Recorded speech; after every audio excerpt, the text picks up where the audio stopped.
Mon Seigneur et mon Dieu, je crois fermement que tu es ici, que tu me vois, que tu m'entends. Je t'adore avec profonde révérence, je te demande le pardon de mes péchés et la grâce de faire avec profit ce moment de prière. Ma Mère Immaculée, Saint Joseph, mon Père et Seigneur, mon ange gardien, intercédez pour moi. Donne-moi, Jésus, un cœur nouveau. C'est ce que je te répète depuis le début du carême, et aujourd'hui, Seigneur, ce cœur nouveau, j'aimerais te le demander, non pas pour moi et mes efforts, mais pour être capable de tourner davantage mon cœur vers les autres, pour être capable d'intercéder avec confiance et persévérance pour eux. Parce que je me disais qu'aujourd'hui, c'est ce que l'Évangile m'inspire. C'est intéressant qu'au milieu du carême, l'Église nous fasse nous arrêter sur cet épisode de l'Évangile selon saint Jean qui se situe au début de ta vie publique. C'était un jour où Jésus rentrait de ce premier pèlerinage public à Jérusalem. Il rentrait en Galilée. Et voilà que un fonctionnaire du roi qui avait entendu parler des grands miracles que le Seigneur avait commencé à faire, ce fonctionnaire sort à la rencontre du Seigneur pour lui demander de guérir son fils malade. Et je me dis, Seigneur, qu'elle a bien dû te plaire, cette démarche de cet homme qui s'approche pour te prier. Mais non pas te prier pour lui, mais pour les autres, pour son fils. Tu n'es pas insensible, Seigneur, à cette prière proprement sacerdotale, qu'est la prière d'intercession. Elle est belle, cette démarche de s'approcher de Jésus, non pas pour nous, mais pour intercéder. Non pas pour demander quelque chose pour moi, mais pour les autres. Et je trouve que c'est un bel axe pour notre carême. Cette prière d'intercession pour les autres, afin de ne pas trop rester centré sur nous-mêmes, sur mes efforts pour grandir ou pour m'améliorer ici ou là. C'est pas ça le carême. On marche avec Jésus qui va donner sa vie pour le monde. Mais cependant, face à la demande de cet homme de descendre avec lui à Capharnaüm, Jésus semble au début perdre un petit peu patience. Si vous ne voyez pas des signes et des prodiges, vous ne croyez pas.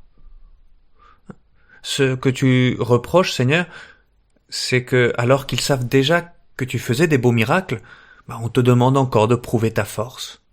On demande un résultat immédiat, visible, tangible. C'est pas le fait d'intercéder qui te gêne, c'est le fait de demander ce résultat. Immédiat, visible, tangible. Quelque chose qui m'assure que le miracle va bien avoir lieu. Comprenons-nous bien, moi, si j'étais à la place de ce père, j'aurais fait sûrement pareil pour mettre toutes les chances de mon côté pour que le fils il guérisse. Mais toi, Seigneur, tu ne veux pas qu'on s'arrête à cette première grâce reçue, mais qu'on apprenne à cheminer avec toi. Et heureusement, cet homme ne se laisse pas démonter par cette première réponse du Seigneur, froide en apparence, mais qui était dirigée sûrement plus à nous qu'à cet homme-là. Parce qu'immédiatement, au lieu de se taire et de garder le silence, cet homme va insister avec confiance. « Seigneur, descends avant que mon enfant ne meure. » Il réitère sa demande. Et toi, Seigneur, qui vois au fond des cœurs, qui sent ce cœur nouveau travaillé par la foi, tu lui réponds « Va, ton fils est vivant. » Et effectivement, cet homme a la foi, et plein de confiance, on nous dit que l'homme crut à la parole que Jésus lui avait dite, et il partit. Il n'attend pas une preuve, il avance, il a prié, il a intercédé, il avance. Et je me disais, voilà une belle lumière pour demander un cœur nouveau pendant ce carême. Apprendre à demander comme cet homme, en intercesseur, mais en un intercesseur persévérant et confiant. Prier tous les jours pour mes proches, pour nos amis, pour nos collègues, pour la société, pour le monde, sans attendre le résultat immédiat. Oui, mais, me diras-tu, mais moi c'est ce que je veux, mais comment faire? Parce que c'est vrai, que nous le voulions ou non, c'est difficile de ne pas voir tout de suite les résultats. Et je me disais, qu'il y a un détail tout simple dans cet évangile qui est là pour nous indiquer la manière de vivre cette prière d'intercession persévérante et confiante. Saint Jean, qui ne donne jamais un détail gratuitement dans son évangile, dit au tout début de ce passage que lorsque Jésus arrive en Galilée, il revint à Cana de Galilée, où il avait changé l'eau en vin.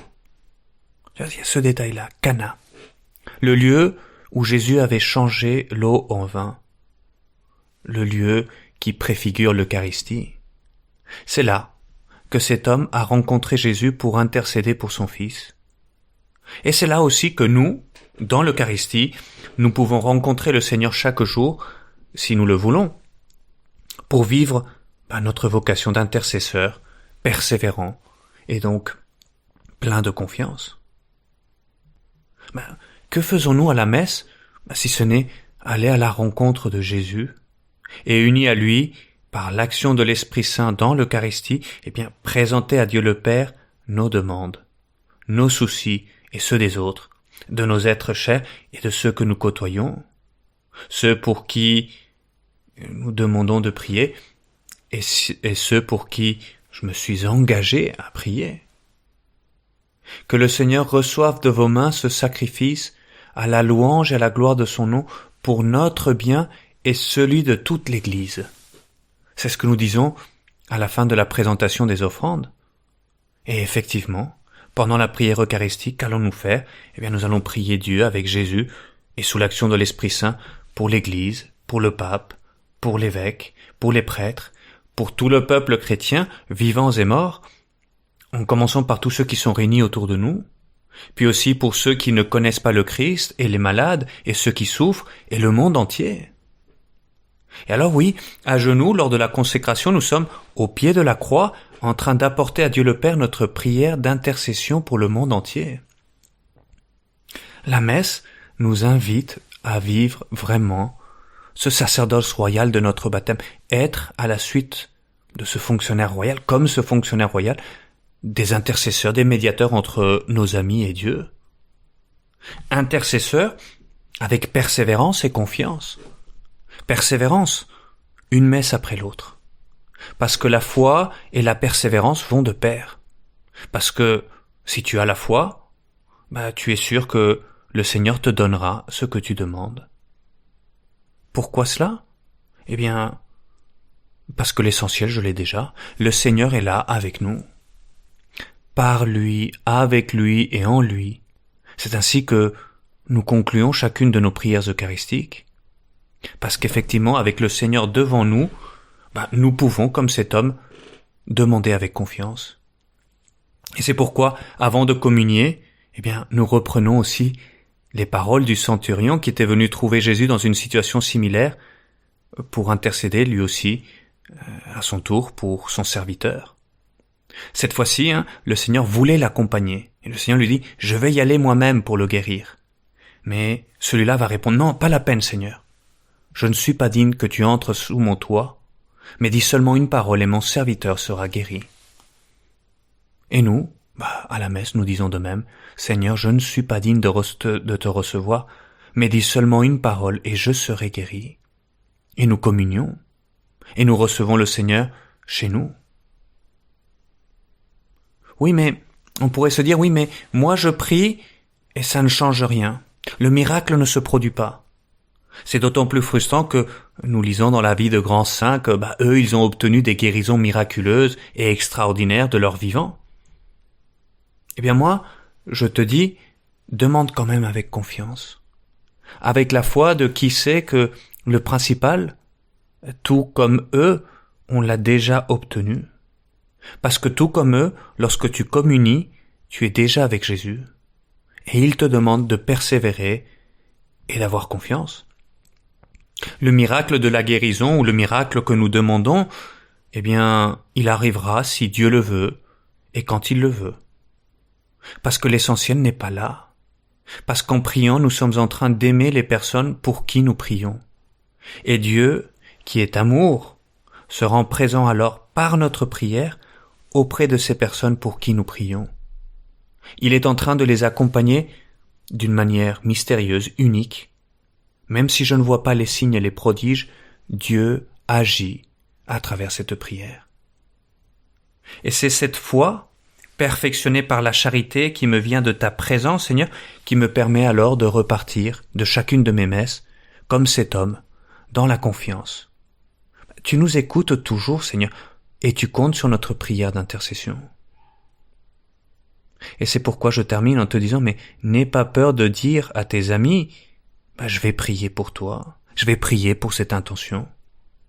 Et tu pourras leur expliquer que tu comptes pas faire par là de la magie avec un résultat immédiat, mais que par là, tu veux l'accompagner par ton amour. Et par là même, ce Dieu qui est amour va se rendre présent auprès d'eux. Voilà. Voilà une belle manière de laisser Dieu renouveler mon cœur aujourd'hui et pendant ce carême. Me renouveler dans ma mission d'intercesseur persévérant et confiant à travers la messe.